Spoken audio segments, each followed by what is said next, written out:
الذين قالوا ربنا الله ثم استقاموا تتنزل عليهم الملائكة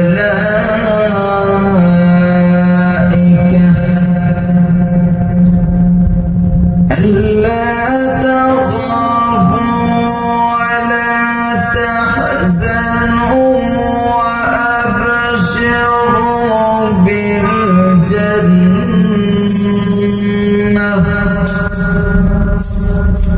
التي كنتم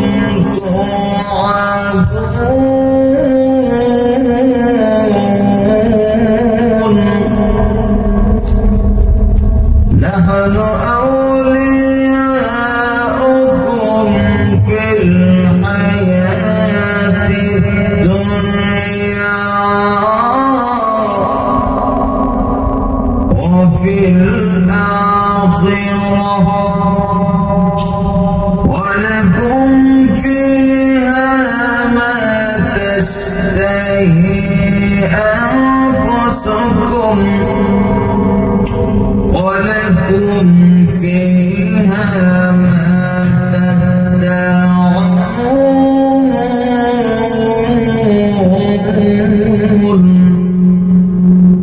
نزلا من غفور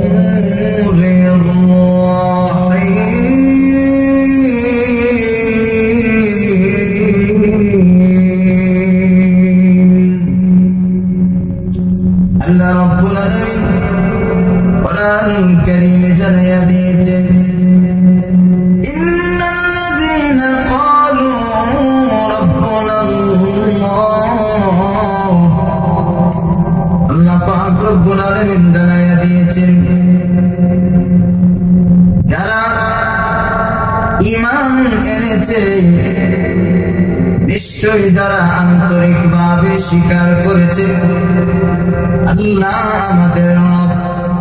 আমাদের রবকে আল্লাহ রাব্বুল আলামিন জানায়া দিয়েছেন নিশ্চয়ই আন্তরিকভাবে যারা স্বীকার করে আল্লাহ আমাদের রব ও প্রতিপালক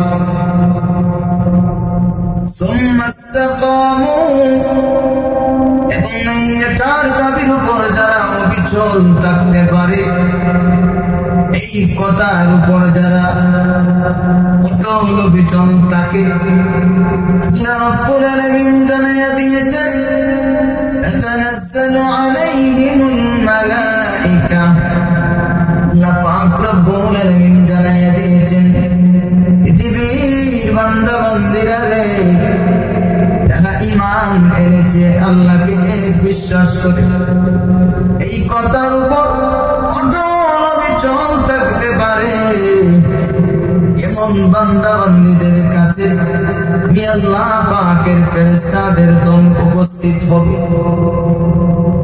ওই বান্দা বান্দীদেরকে উপস্থিত হইয়া ফেরেশতারা বলবে আল্লাহ তাখাফু ولا تحزنوا وأبشروا بالجنة سبحان الله আল্লাহ রাব্বুল আলামিন জানায়া দিয়েছেন ফেরেশতারা তখন উপস্থিত হইয়া এদেরকে জানিয়ে দিবে আল্লাহ তাখাফু তোমার কোনো ভয় নাই ওয়ালা তাহজানু তোমার কোনো চিন্তা নাই ওয়াবশিরু বিল জান্নাহ এবং জান্নাতের সুসংবাদ গ্রহণ করো আল্লাতী কুনতুম তুআদুন ওই জান্নাতের মধ্যে তুমি ঢুকবে আর কোনোদিন তুমি বের হতে হবে না ওই জান্নাতে তুমি থাকবে আরামে এসে এমন জান্নাতের প্রতিশ্রুতি তুমি গ্রহণ করো এটা তোমার মালিক আল্লাহর পক্ষ থেকে তোমাকে সুসংবাদ পৃথিবীর মানদার মুমিন মুসলমান ভালো করিয়া শুনিয়া রাখুন ভালো করে শুনিয়া রাখুন যদি আমরা ইমানদার ঈমান আনলাম, এক আল্লাহকে বিশ্বাস করি, আর ওই কথার উপর যদি আমরা অটল অবিচল থাকতে পারি, আমার দুনিয়ার মধ্যে যতই নির্যাতন আসুক না কেন, আমার সময়টা যতই খারাপ হোক না কেন, আমার উপর যতই কঠিন শাস্তি আসুক না কেন, আমি আল্লাহ এই কথা থেকে আমি অবিচল তাইকা যদি পৃথিবীর জমিন থেকে আমি বিদায় হতে পারি, পৃথিবীর ইমানদার মুমিন মুসলমান এই কথার উপর অবিচল যদি আমি থাকতে পারি, আমার প্রতিকূল যতই খারাপ হোক, আমি ওই কথার উপর, আমি ওই দাবির উপর আমি অটল অনড় থাকতে হবে। আমার মালিক আল্লাহ এক, আমি ওই কথার উপর সর্বদা সব সময় আমি ওই কথাটার উপর অটল অবিচল থাকতে হবে। আমাকে যতই নির্যাতন করাবো, যতই নিপীড়ন করাবো, আমাকে যত প্রকারের শাস্তি দেওয়া হোক, আমি আল্লাহ এই কথা থেকে সরতে পারবো না। আমি যদি বলি আমার আল্লাহ এক, আমাকে তুমি মারতে পারো, আমার জীবন যেতে পারে, তবু আমি এই কথার উপর আমার মালিক আল্লাহ এক, এই কথার থেকে আমি সরতে পারবো না। এমন ভাবে যদি তুমি ইস্তেকামাতের সাথে জীবনটা পরিচালনা করতে পারো, আল্লাহ পাককে একদম এক বিশ্বাস করে যদি তোমার জীবন যদি তুমি পরিচালনা করতে পারো, ইমানদার বান্দা বান্দি, তোমার মরণের সময় ফেরেশতা তোমার কাছে যাইয়া তোমাকে জানিয়ে দিবে তোমার দুনিয়ার মধ্যে কোনো ভয় নাই, পরকালেও তোমার কোনো চিন্তা নাই, জান্নাতের সুসংবাদ, এমন জান্নাতে তুমি ঢুকবে যেই জান্নাতের মধ্যে, যেই জান্নাতের সুখ শান্তি ছাড়া আর কোনো কিছু নাই, তোমাকে মেহমানদারি আল্লাহ পাকের পক্ষ থেকে করানো হবে। এটা বলো আল্লাহ পাকের দয়ালু আল্লাহ পাকের পক্ষ থেকে তোমাকে সুসংবাদ দেওয়া। সুবহানাল্লাহ। আমার বন্ধুরা আমার, এই পৃথিবীর জমিনে অনেক মানুষ অনেক ঘটনা ঘটেছে। আল্লাহ পাক রব্বুল আলামিন কুরআনুল কারীমে এমন ইমানদারদের কিছু ঘটনা আল্লাহ পাক বর্ণনা করেছেন। তাদের জীবন যেতে পারে, আল্লাহ পাক যে এই কথার উপর তারা অটল অবিচল থেকেছে, যত প্রকারের শাস্তি সব তারা সইতে রাজি, তবু আল্লাহ এই কথার দাবি তারা ছাড়তে রাজি না। ভাইয়া বন্ধুরা, যুবক, আপনি আমার জীবন, এই জীবনটা দান করেছেন আল্লাহ। আমি যদি আমার এই জীবন আল্লাহর নামে যদি আমি বিলীন করে দিতে পারি, আমি মরতে দেরি হবে, আল্লাহ পাকের তৈরি জান্নাতের মেহমান হতে দেরি হবে না। সুবহানাল্লাহ। আল্লাহ রাব্বুল আলামিন এই কথার উপর অবিচল থাকতে হলে লোকদেরকে কত পুরস্কারের কথা বলেছেন। সুবহানাল্লাহ, সুবহানাল্লাহ। নবীজির সাহাবী নবী সরকার দু আলমের কাছে নবীজির একজন সাহাবী এসে আরজ করলেন, ইয়া রাসূলুল্লাহ, ইয়া হাবিবাল্লাহ, ওগো নবীজি, আমাকে আপনি এমন একটা উপদেশ দান করুন, এমন একটা পূর্ণাঙ্গ উপদেশ দিন যেন আপনার পরে আর কাউকে আমি কোনো কিছু জিজ্ঞাসা না করতে হয়, কোন মানুষকে যেন জিজ্ঞাসা করার প্রয়োজন না হয়। আল্লাহর নবী বিশ্ব নবী রাহমাতুল লিল আলামিন তখন বলেন, কুল আমানতু বিল্লাহি ফাস্তাকিম। আল্লাহর নবী বিশ্ব নবী রাহমাতুল লিল আলামিন বলেন, সাহাবী রে, তুমি বলো আমানতু বিল্লাহি ফাস্তাকিম, আমি এক আল্লাহর প্রতি ঈমান আনলাম, এবং এই কথার উপর যদি তুমি অটল অবিচল থাকতে পারো, এটাই হলো সবচেয়ে বড় উপদেশ। আল্লাহর নবী সাহাবীকে বলে দিলেন, ফাস্তাকিম, ফাস্তাকিম, ইস্তিকামাতের সাথে জীবন পরিচালনার কথা নবীজি বলেছেন। ভাইরা বন্ধুরা, যুবক, ইস্তিকামাতের সাথে ঈমান আমরা আনলাম, ঈমান আনার পর আমাদের ইস্তিকামাতের প্রয়োজন, কারণ আমি এক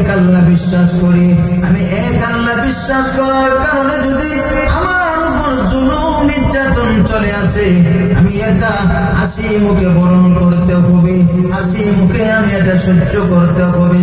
কারণ আমার আল্লাহ জানাইয়া দিয়েছেন, পৃথিবীর ইমানদার বান্দা বান্দীরা রে, তোমরা যদি আমি আল্লাহকে এক মানার কারণে পৃথিবীর জমিনে যদি তোমাকে কেউ শাস্তি দেয়, তুমি যদি এই শাস্তি বহন করো, আমি মালিক তোমাকে জানাইয়া দিলাম, বান্দা বান্দি তোমার দুনিয়ার জীবন এই জীবন না, তুমি দুনিয়ার জীবন শেষ হয়ে গেলে তোমাকে আমি আল্লাহ পরকালে জান্নাতে আরামায়েশ দান করব। সুবহানাল্লাহ। আল্লাহ রাব্বুল আলামিন কোরআনুল কারীমে এমন কিছু ঘটনা মুসলমানদের শিক্ষার জন্য আল্লাহ পাক দান করে উল্লেখ করেছেন, যেমন মুসা আলাইহিস সালাতু ওয়াস সালাম এবং জাদুকরের ঘটনা। মুসা আলাইহিস সালাতু ওয়াস সালামের সঙ্গে ফিরআউন বাহিনী একটা ঘটনা আছে। ফিরআউন মুসা আলাইহিস সালাতু ওয়াস সালামের সাথে যুদ্ধ করার জন্য কিছু জাদুকর এনেছিল, এমন ঘটনা আপনারা শুনছেননি। মুসা আলাইহিস সালাতু ওয়াস সালামের সঙ্গে যুদ্ধ করার জন্য জাদুকর বাহিনী, একদল জাদুকর বাহিনী মুসা আলাইহিস সালাতু ওয়াস সালামের বিপক্ষে এনেছিল, ফিরআউনের পক্ষে আর মুসা নবীর বিপক্ষে। এদেরকে বিরাট মোটা অঙ্কের পুরস্কার এবং এদেরকে সম্মানিত করার ওয়াদা ফিরআউন দিয়েছিল। ফিরআউন এদেরকে জানায়া দিয়েছে, তোমরা যদি মুসাকে দাবিত করতে পারো, মুসাকে যদি তোমরা পরাজিত করতে পারো, আর আমরা যদি জয়ী হতে পারি, তোমরা যদি জয় লাভ করতে পারো, তাহলে আমি তোমাদেরকে পুরস্কার দেব, মোটা অঙ্কের পুরস্কার, আর তোমাদেরকে বিশেষ সম্মানে সম্মানিত করা হবে। হযরত মুসা আলাইহিস সালাতু ওয়াস সালামের দাওয়াত যখন ফিরআউনের জাদুকর বাহিনীরা শুনল, এমনি তাদের ভিতরে যে মনে করেন খটকা ছিল মুসা আলাইহিস সালাতু ওয়াস সালামকে নিয়ে। এইমাত্র মুসা আলাইহিস সালাতু ওয়াস সালামের দাওয়াতের সত্যতা এদের সামনে খুলে গেল, তখন তারা ফিরআউনের বড় বড় পুরস্কার এদের দু পায়ের নিচে ফেলে দিয়েছে।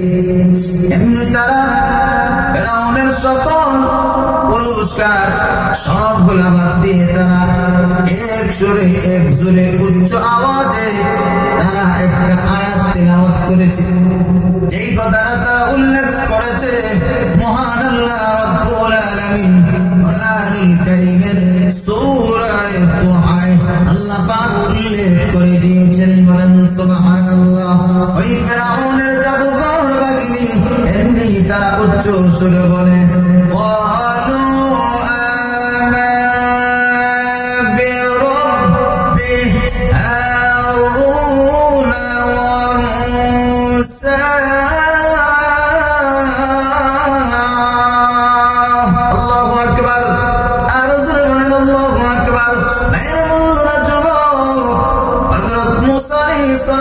সালামের দাওয়াতের সত্যতা যখন এদের সামনে খুলে গেল, এমনিও তারা বলল, ক্বালু আমান্না বিরাব্বিনা বিরাব্বি হারুনা ওয়া মূসা।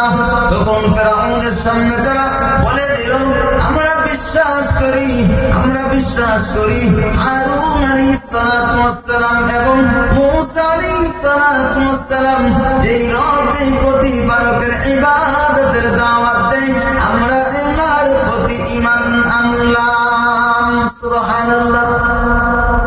ফিরআউন তো ছিল নিজেকে আল্লাহ দাবি করত, ফিরআউনের সব গোমর শেষ। ফিরআউন এতদিন তো ফিরআউন এদেরকেও তার লোক হিসাবে গণ্য করত, কিন্তু এখন তারা বলে আমরা ফিরআউন তোমাকে মানি না। ক্বালু আমান্না বিরাব্বি হারুন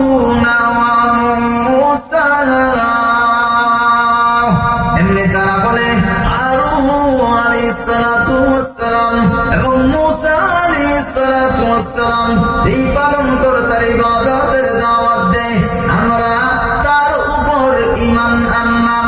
এমনি ফেরাউনের মাথায় আসমান ভেঙে পড়ছে। যাহারে কি কইল, পড়ার ছিল কি আর হয়ে গেল কি। এরপর যখন ফেরাউন তাদেরকে কঠোর শাস্তির কথা শোনালো, ফেরাউনকে যখন মানল না, এক আল্লাহর প্রতি তারা ঈমান এনেছে। ফেরাউন তো খোদা দাবি করে, এখন তারা তো আর ফেরাউনকে খোদা মানে না। এখন ফেরাউন বলে, ও জাদুকর বাহিনী, এখন তোমাদেরকে শাস্তি দেওয়া হবে। কি শাস্তিটা? তোমাদেরকে বিপরীত দিক থেকে হাত পা কেটে খেজুরের কাণ্ডের মধ্যে তোমাদেরকে ঝুলাইয়া দেওয়া হবে।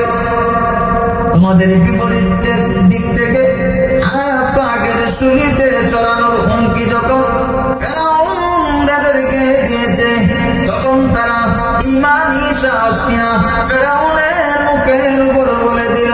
আল্লাহ পাক কুরআনুল কারীমে উল্লেখ করেন, আর যেই কথাটা বলেছে আল্লাহ কুরআনুল কারীমে উল্লেখ করেছেন,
সত্যতা যখন দিনের দাওয়াত এদেরকে দিয়েছেন, কারণ মুসাই তো সঠিক, ফেরাউন হলো বেঠিক। ফেরাউনকে যদি আমরা রব মেনে যদি আমাদের জীবন শেষ করে দেই, তাহলে আমরা মরণের পর জান্নাতের তো গন্ধই পাবো না, আমাদের জন্য চিরস্থায়ী জাহান্নাম। বলেন নাউযুবিল্লাহ।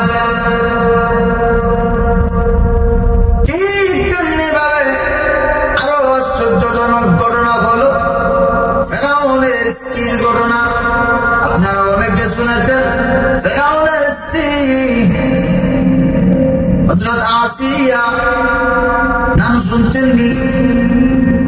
শুনছেন না? ফেরাউনের স্ত্রী হযরত আসিয়া, তিনি ছিলেন ফেরাউনের হৃদয় রানী। ফেরাউন ছিল বাদশা, ফেরাউন ছিল বাদশা, আর ফেরাউনের স্ত্রী হলো ফেরাউনের হৃদয় রানী। কেমন সুখ সম্মান ফেরাউনের স্ত্রী আসিয়ার ছিল, কত কত সুখ সম্মান আর কত প্রতিপত্তির মালিক ছিল। মুসা আলাইহিস সালাতু ওয়াস সালামের দাওয়াত যখন ওনার অন্তরে আলোড়ন করলো, তখন তিনি নির্ভীক কণ্ঠে ঈমানের ঘোষণা দিলেন। কিসের ঘোষণা? ঈমানের ঘোষণা। কারণ ঈমানের ঘোষণা কিভাবে দেওয়ার কারণ ওনার স্বামী ফেরাউন তো নিজে আল্লাহ দাবি করত। এখন দেখা যায় ওনার স্ত্রী ওনাকে আল্লাহ মানে না। আপনাদেরকে একটা দৃষ্টান্ত দিলে বুঝবেন। যদি আপনি বিশ্বাস দাবি করেন, কারণ অনেক বাংলাদেশে অনেক পীর আছে, এমন পীর, অন্ধ পীর, এমনি মনে করেন কত কিছু নিজেকে দাবি করে।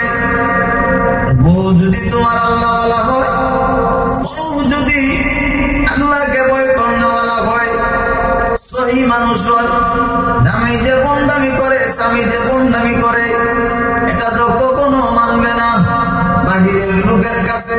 তারই বন্দামের কারণে অনেক মানুষ আছে বন্ডকেও আর মুরিদান সম্মান করে, কিন্তু তার স্ত্রী তাকে সম্মান করে না। এমন আছে? কারণ আপনি এমন ফির হইয়া বাইরের মানুষের সম্মান করে, বড়াইলে সম্মান নাই। যাই হোক, বলতেছিলাম ফেরাউনের স্ত্রী হযরত আসিয়া যখন ফেরাউনের সামনেই বলে দিলেন, ফেরাউন তোমাকে আমি আল্লাহ মানি না। মুসা আলাইহিস সালাতু ওয়াস সালাম যেই আল্লাহকে বিশ্বাস করে, মুসা আলাইহিস সালাতু ওয়াস সালাম যেই আল্লাহ পাকের দাওয়াত দেয়, আমি ওই আল্লাহর প্রতি ঈমান আনলাম। সুবহানাল্লাহ। ফেরাউনের পাশবিক নির্যাতন ওনাকে সইতে হয়েছে, জুলুম নির্যাতন ওনার সইতে হয়েছে। মমকিয়সী নারী যিনার নাম হযরত আসিয়া, আমরা তো ওনার ঘটনা শুনেছি, বিবি আসিয়ার ঘটনা আমরা শুনেছি। ফেরাউন ওনাকে কেমন নির্যাতন করেছে, কেমন নির্যাতন ওনার সাথে করেছে, কোরআনুল কারীমে আল্লাহ পাক উল্লেখ করে দিয়েছে। পৃথিবীর ঈমানদার মুমিন মুসলমান এমন মকিয়সী নারী ফিরাউনের এমন সব নির্যাতন নিপীড়ন সহ্য করে ঈমানের উপর উনি অবিচল ছিলেন। যা শুনলে আপনি আমার গা, আপনি আমার কলিজা শুকাইয়া যাবে। কেমন নির্যাতন ফিরাউন করছে, এমন জুলুম নির্যাতন ফিরাউন এবং তার বাহিনী ওনার উপরে চালিয়েছে। আল্লাহ পাক রব্বুল আলামিন এমন ত্যাগ তিতিক্ষা হযরত আসিয়া আল্লাহ পাককে বিশ্বাস করার কারণে ওনার উপরে আসলো জুলুম নির্যাতন। এমন জুলুম নির্যাতন উনি সহ্য করেছেন। মুমিন মুসলমান পৃথিবীর মুমিন নরনারীর জন্য আল্লাহ পাক আদর্শ রূপে উল্লেখ করে কোরআনুল কারীমে আল্লাহ পাক বয়ান করেছেন। সুবহানাল্লাহ। ফেরাউন ওনার স্ত্রী আসিয়াকে যখন জুলুম নির্যাতন করত আর উনি এটা সহ্য করেছেন, আল্লাহ পাক কোরআনুল কারীমে উল্লেখ করেন,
আলামিন সম্প্রদায়ের জুলুম থেকে আমাকে তুমি মুক্তি দাও। সুবহানাল্লাহ। আল্লাহ পাক রব্বুল আলামিন হযরত আসিয়ার ঘটনাটা আল্লাহ পাক উল্লেখ করেছেন। কত বড় মর্যাদা পুরো উম্মতে মুহাম্মাদের জন্য, কত বড় মর্যাদা হযরত আসিয়ার। আল্লাহ পাক কোরআনুল কারীমে ওনার ঘটনাটা উল্লেখ করেছেন। ফেরাউন যখন ওনাকে নির্যাতন করতেছে, আল্লাহ পাক রব্বুল আলামিন মুসা হযরত আসিয়ার সামনে আল্লাহ পাক জান্নাতের ছবি আল্লাহ পাক তুলে ধরেছেন। সুবহানাল্লাহ। ফেরাউনের বাহিনী যখন ওনাকে জুলুম নির্যাতন করতেছে, মরণের সময় আল্লাহ পাক ওনার চোখের সামনে এই দোয়াটা আল্লাহ পাকের কাছে করেছিলেন। আল্লাহ পাক ওনার দোয়া আল্লাহ কবুল করেছেন। এই জন্য আল্লাহ পাক ওনার মরণের সময় জান্নাতের ছবি ওনার সামনে তুলে ধরেছেন। জান্নাতের এত সুন্দর বাগাখানা যখন ওনার চোখের সামনে পড়েছে, ওনারা যে ফেরাউন এবং ওনার বাহিনী ওনাকে যখন নির্যাতন নিপীড়ন করে, এই প্রতি ওনার খেয়াল নাই, জুলুম নির্যাতন সহ্য করতেছেন। কিন্তু এখন দেখা যায় জুলুম নির্যাতন করলে তো মানুষ কান্নাকাটি করে, কিন্তু না উনি দেখা যায় হাসেন। সুবহানাল্লাহ। আসে আল্লাহ পাকের কাছে উনি দোয়া করলেন, আর ওই দোয়া আল্লাহ পাক কবুল করছেন। এত জুলুম নির্যাতন সয়েছেন, কারণ হলো ঈমানের উপর অটল অবিচল থাকার কারণে। আমাদের উপরে যদি এমন জুলুম নির্যাতন আসে, আল্লাহকে এক মানার কারণে, আল্লাহ পাকের কোন হুকুমকে যদি অমান্য কোন মানুষ করে, আর যদি আপনি এটা বাধা দেন, এর কারণে যদি আপনার উপরে আমার উপরে যদি জুলুম নির্যাতন আছে, এটা আমরা সহ্য করা লাগবে কি লাগবে না? এমন যদি আমরা সহ্য করতে পারি, আল্লাহ বলেন বান্দা বান্দিরা রে, আমি আল্লাহ পাকের হুকুমকে বাস্তবায়িত করার জন্য তোমার জীবন যদি তুমি দিতে পারো, ঈমান কাফেররা তোমাকে যদি জুলুম নির্যাতন করে, আমি আল্লাহকে এক মানার কারণে তুমি এটা যদি এই জুলুম নির্যাতন সহ্য করে তোমার জীবন যদি আমি মালিকের রাস্তায় বিলীন করে দিতে পারো, আমি আল্লাহ তোমাকে শহীদ মর্যাদা